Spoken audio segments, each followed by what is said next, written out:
Good morning, everyone. Day 2 of cooking under quarantine. Chef Remy here. Welcome back to my home. Forgive me for my first video.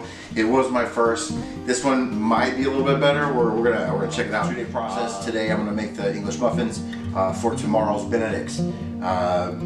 This is first. It takes a few hours, especially if you're home kitchen. I'll show you how to proof the dough if your kitchen, like I keep my house about 65 degrees, not ideal for proofing. So we'll turn the oven into a proof box and let's get started.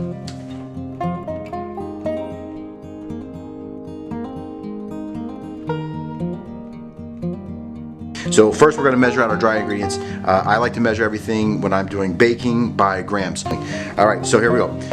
First and foremost we're going to do, I use a strainer to sift. You can get a hand sifter if you have one at home. And we go from here. Be 700 grams of all-purpose flour. 700 purpose. Perfect. And along with that, we're going to add 10 grams of sugar. So real simple math, this is why I do it in grams, because if you don't measure, everybody doesn't measure their teaspoons and their cups the same way, and it's more of an exact process when you're measuring out. And grams are there we are, 10 grams of sugar. So this should be at 710 grams when you're done, if you're measuring.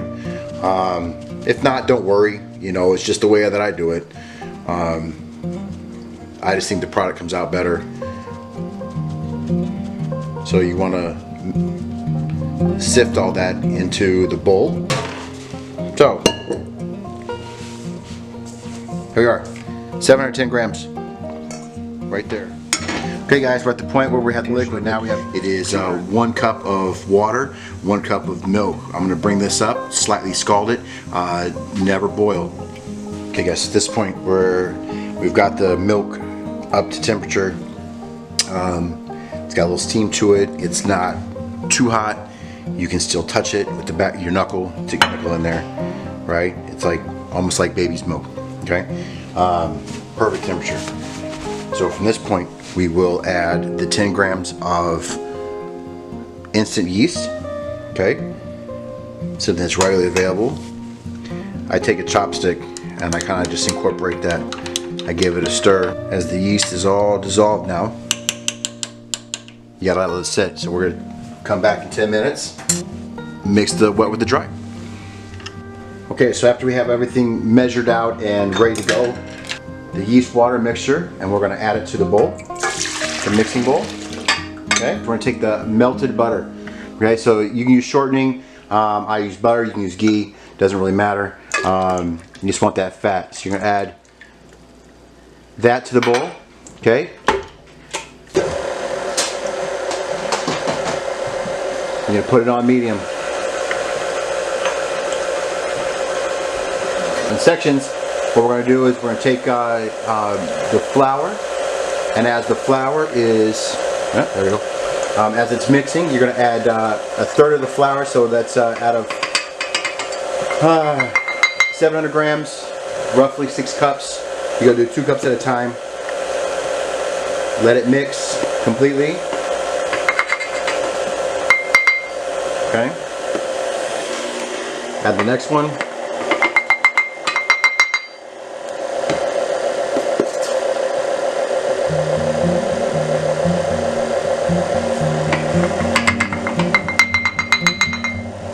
Now at this point, what we're going to do is we're going to add the salt.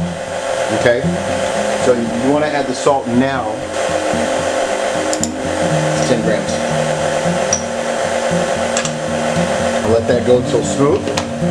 We're going to add the next 2. Turn the speed down. Add the next 2.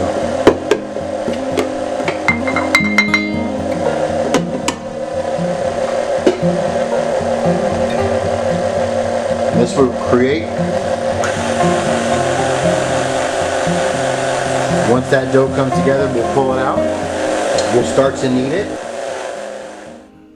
All right, so here we go. there's the batter, the dough, as you will. It's still going to be a little tacky and loose, so your fingers are going to get a little sticky. What I like to do is, usually it's just on a dry, but when it's this tacky and sticky, you want to add a little bit of flour to the surface, okay? Or at least on your fingers. So I'll take a little bit of flour on my fingers, just like so, okay? Get that close, because the light is kind of doing it. You can pull it off. See how easy it is to pull off, okay? All right, and turn it right out onto the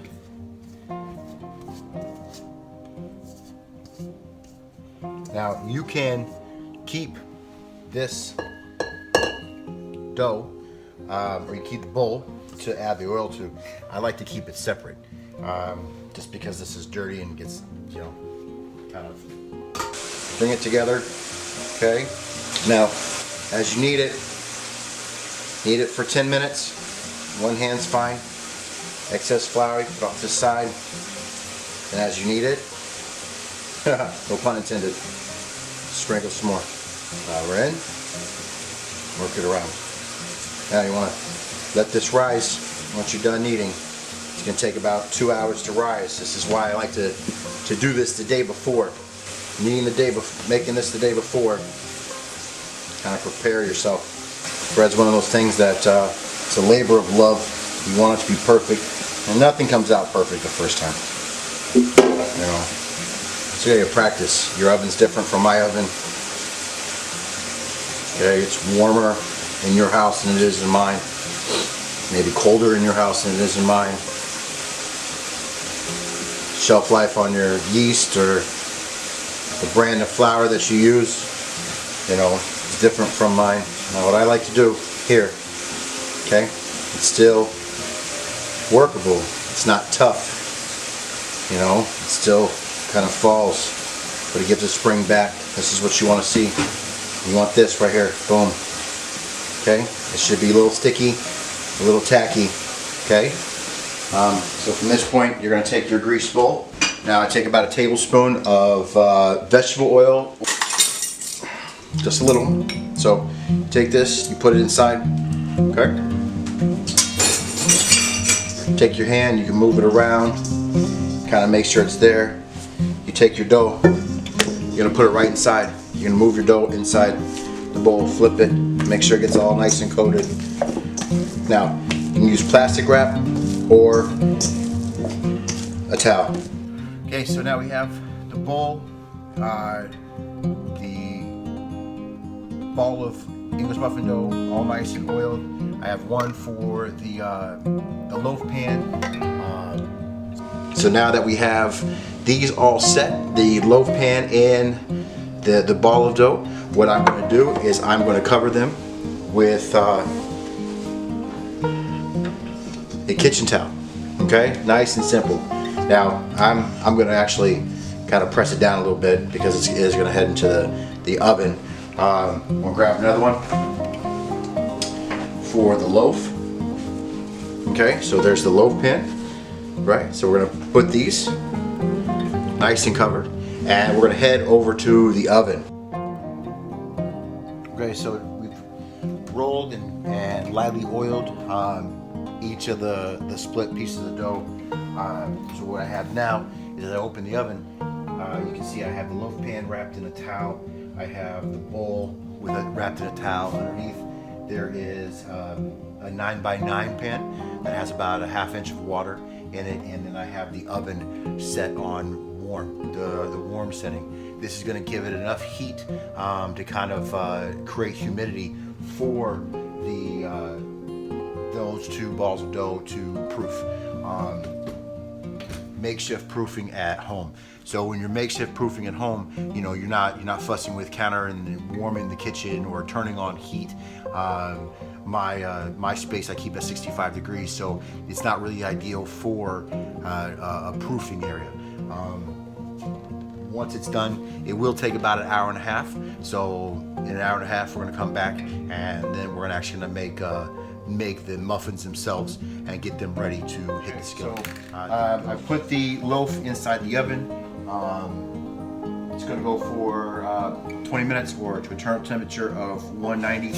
I've taken a little bit of grits, just plain grits, or you can use cornmeal, coarse cut cornmeal, to sprinkle on the sheet pan that I have to kind of get the muffins ready to go for the skillet. Now on a lightly greased surface, I don't use flour on this one. What I'm going to do is I'm going to use a little pan spray, and right on my counter, make sure the counter is sanitized. You're going to take your dough after it's risen, turn it out.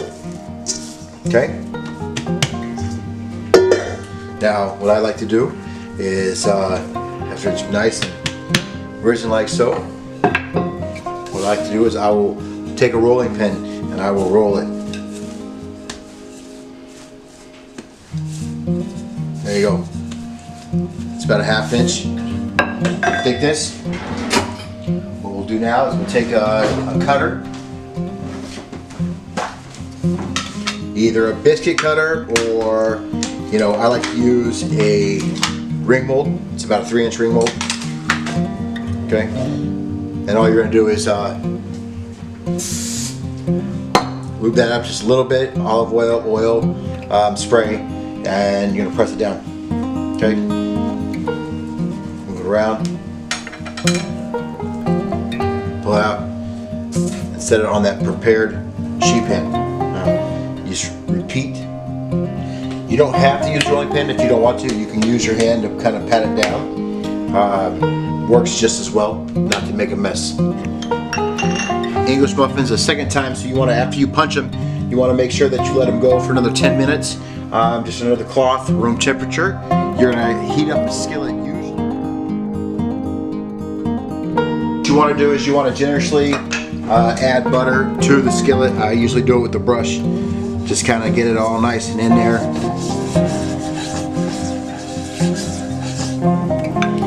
So working in threes,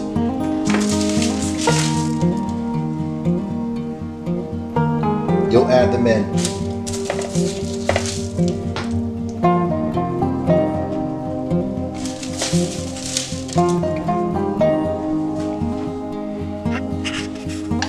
As they start to rise,